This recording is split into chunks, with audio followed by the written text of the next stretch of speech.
Bonjour à tous et bienvenue sur notre résumé des trades de la journée. Donc, pour faire court, aujourd'hui deux positions. Livre sterling contre yen, où on s'est fait sortir. On est rentré sur le doji et puis finalement on est venu faire un autre doji un peu plus haut. Donc out sur ce trade. Deuxième trade qu'on a pris ce matin. Euh, Voilà.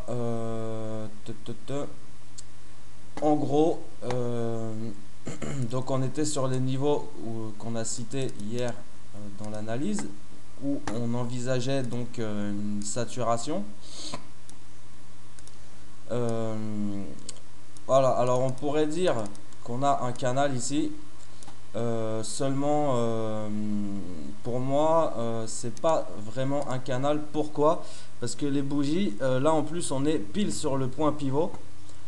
Donc le point pivot a vraiment soutenu de manière horizontale. Il a juste été testé.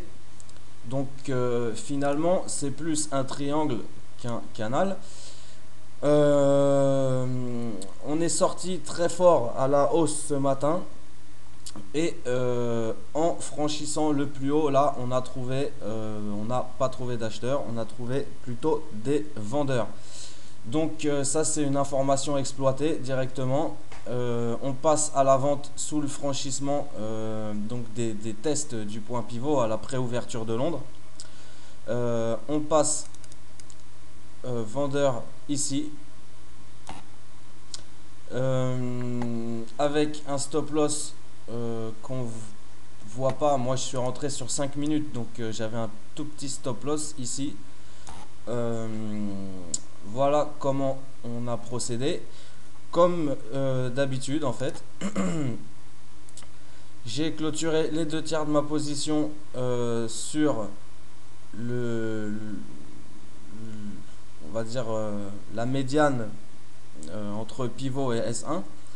Donc pour un ratio 1-1, toujours comme ça, même si ça retrace, on gagne un petit peu.